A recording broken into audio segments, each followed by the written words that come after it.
Wow. Look at that A2. Nice.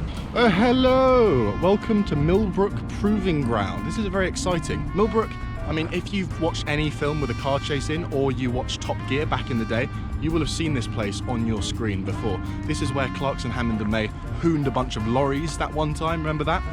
It's where James Bond rolled his Aston DBS in Casino Royale. Also here on the little twisty road circuit that we're going to be going on in a second. Today I'm here for an SMMT test day. It's another one of those big driving experience days where all the brands show up with their fancy cars. It's a really good selection today. We've got everyone from AMG to Porsche to Alfa Romeo. All the big dogs are here. But me being me, the first thing I'm going to beeline into is the Golf GTI TCR, because I think that's probably what you guys would want to see me drive.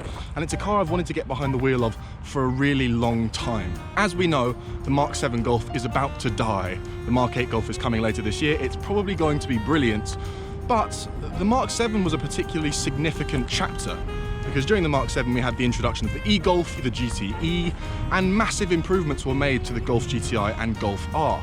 So Mk7 does deserve a bit of a special send-off, and that's what they've given it theoretically with the GTI TCR. So we're going to have a go in that today. We're going to take it up the track. We're going to see what's what. A quick disclaimer, timings are very tight today. You don't get much time with the car, so I do apologise. There's not going to be a lot in the way of sort of flashy beauty shots and B-roll.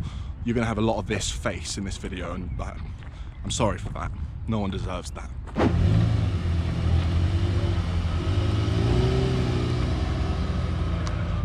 So, the VW Golf GTI TCR. What is it?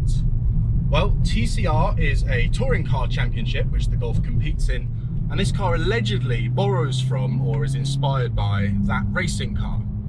Now that's a bit misleading because, I mean, have a look in here. It's not exactly a stripped out, hardcore hyper Golf. I mean, I've got big, squishy, comfy seats. I've got big, squishy, comfy seats in the back. I've got a panoramic blooming sunroof, for goodness sake. So yeah, name a bit misleading. Stripped out, hardcore track Golf it is not. And actually, those of you who know the Golf range well will know that there's already been a stripped out, hardcore Mk7. It was called the Club Sport S, and it was proper naughty. That car was built specifically to break the Nürburgring lap record for front wheel drive cars, which it did. Manual gearbox, over 300 horsepower, weapon. So if that's the stripped out hardcore one, then what is this? What is this TCR? What do you get? Well, think of it as a Golf GTI Plus. The brakes have been improved, the suspension has been lowered, the tyres have been upgraded. You get an extra 50 horsepower, bringing the total up to 286, and you get a horrible, stupid sticker, which fortunately is optional. The fun fact, this is actually the fastest GTI there's ever been off the line. The Club Sport S, that will do 0 to 60 in 5.8 seconds. This will do it in 5.6, despite being heavier and having less power. And that is because whereas the Club Sport is only available with a manual gearbox, this is only available with paddles.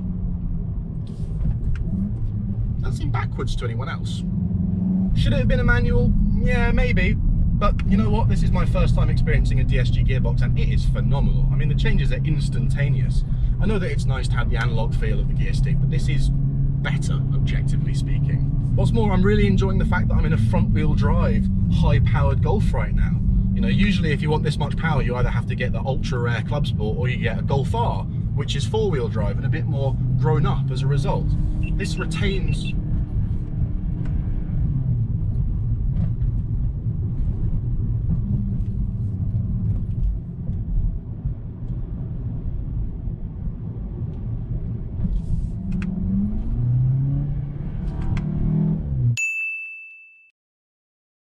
woohoo!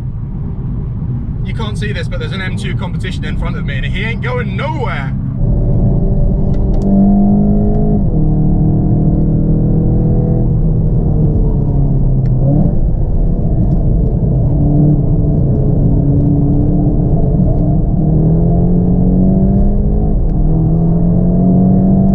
286 horsepower doesn't really sound like much in that crazy world that we live in now. That's kind of middling in terms of hot hatch power, but it feels like plenty in this thing. What's more, this has a very, very clever diff, which I do not understand. So people have tried to explain it to me and I just started trying to hang myself in front of them, so they gave up. But the point is, you can put down that 286 horsepower absolutely everywhere, absolutely all the time. But the standout feature on this thing is the grip. This car inspires so much confidence as soon as you sit down. It's because of that diff and because of the upgraded tyres that you get on this TCR. It seems like there are no rules as far as how fast you can throw this thing into a corner. You can do the dumbest thing thinkable and it'll just let you. 12 seconds later. Woo! Pass coming out a little bit there. Oh, that's quick, that is quick. Oh, okay, braking. Maybe I overcooked it a little bit there. Things I'm not liking so much. It's a bit muted, the soundtrack, you know, what are you gonna do? Turbo 4 cylinders. Most of them don't sound great, do they? It's the life we live. Also, and this is just because the last thing I drove with paddles was the Giulia Quadrifoglio with those big aluminium boys. These little plastic things are kind of underwhelming me. They're not very tactile, and I don't really like the fact they're mounted on the wheel, because when you get all sort of crossed up, you can either lose them or press them accidentally, neither of which are very good. But I'm really impressed with this thing. Overall, crest, hey! Excuse me. I'm really impressed with this thing.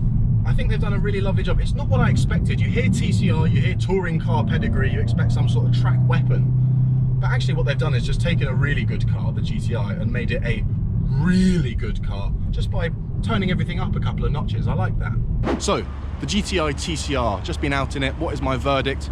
Well, I think you now have kind of three options if you're looking for a high-end performance Golf. From the Mk7 range, you've got the R, you've got the Club Sport S, and you've now got the GTI TCR. Now, I think those first two take themselves quite seriously. The Golf R I actually haven't driven yet. I'll try to reserve judgment. I will be driving one very soon in an upcoming video, so stay tuned. But we all know what it is, right? It's a very fast, very competent, excellent daily Golf, and it's all-wheel drive as well. So I'm expecting that to mean it doesn't want to be chucked around as much. It's a bit more grown up in terms of personality. Then you've got the Club Sport S. Now that thing definitely takes itself a little bit too seriously. I mean, yes, it's very cool that it's a 300 horsepower manual front wheel drive Golf, but it's got no rear seats. If you saw me driving around in a Golf with no rear seats, you'd be like, that guy has no mates. And then we have the GTI TCR that I just drove. I think I've figured out how to describe it now. If the Club Sport S is a Porsche GT3 RS, then the GTI TCR is just a regular old GT3. If you go back and watch my very first video, don't do that because it's not very good, but if you were to, you would hear me say about my own Mk7 Golf GTI that it's the best cheap driver's car because it's the one with the least downsides. It's just very good at everything. That's always been the Golf formula. Competent in every area. But with that GTI TCR, they've just taken the whole thing and turned it up a couple of notches.